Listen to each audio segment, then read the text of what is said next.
दोस्तों, इजराइल ऐसा देश माना जाता है जो अपने दुश्मन को कभी नहीं छोड़ता। दुश्मन कहीं भी छुपा हो, कहीं भी घुसा हो, और इसलिए इजराइल ने 7 अक्टूबर को अपने देश पर हुए खून खराबे का बदला ले लिया है। पिछले 9 महीनों से बदले की आग में झुलस रहे इजराइल ने बुधवार तड़के हमास के प्रमुख इस्माइल हानिया को ढेर कर दिया। और सबसे चौंकाने वाली बात यह है कि हानिया को गाजा, फिलिस्तीन और कतर में नहीं मारा, बल्कि ईरान की राजधानी तेहरान में मारा।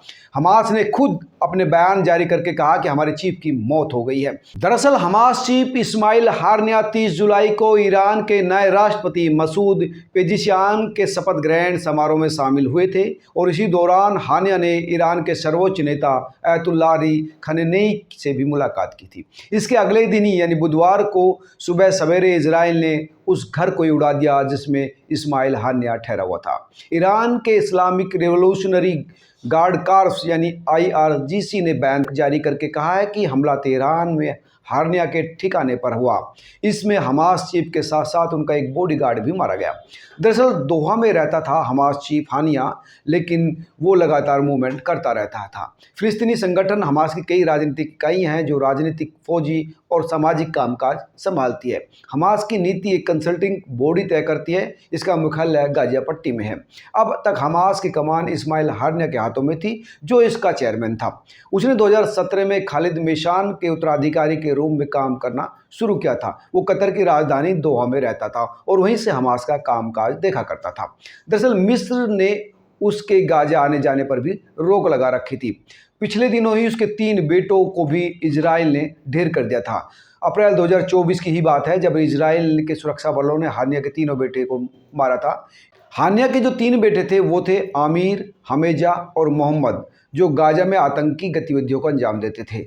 इसी बीच तीनों हवाई हमले की चपेट में आए और तीनों की मौत हो गई।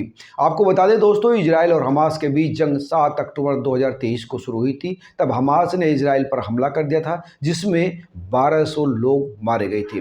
हमास ने 250 नागरिकों को बंधक भी बना लिया था। दावा है कि अब भी 150 बंधक हमास के कब्जे में हैं। वहीं हमास का दावा है कि इजराइल हमलों में अब तक 39,000 से ज़्यादा फिलिस्तीनी नागरिकों की मौत हो चुकी है। इजराइल का कहना है कि उसने इन ऑपरेशन में हमास और उसके सहयोगी के 14,000 से ज़्यादा लड़ाकों को यानी सैनिकों को मार गिराया है। वहीं हमास दावा करता है कि इजराइल की तरफ से किए गए हमलों में अब तक उसके 39,000 से ज़्यादा नागरिकों की मौत हो चुकी है।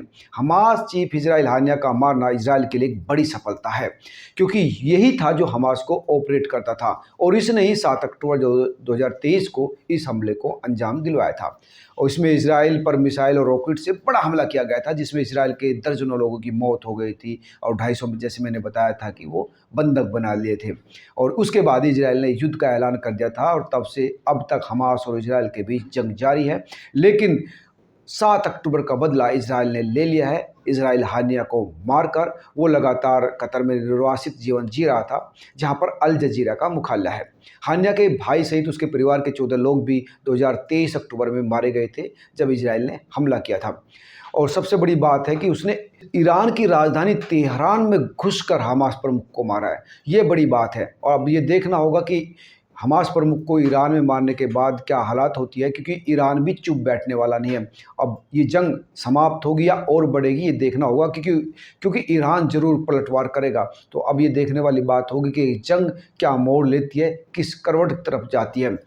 लेकिन ये अपने आप में बात साबित हो गई कि इजरायली सैनिक तब तक शांत नहीं बैठते जब तक वो दुश्मन को ढेर नहीं कर देते। एक बार ये फिर पूरी होगी। लेकिन ये दुनिया शांति चाहती है। कोशिश की जानी चाहिए कि ये जंग खत्म हो, नागरिक अमन के साथ रह सकें। आप इस पूरे घटनाक्रम को कैसे देखते हैं, जरूर बताएं। नमस्कार।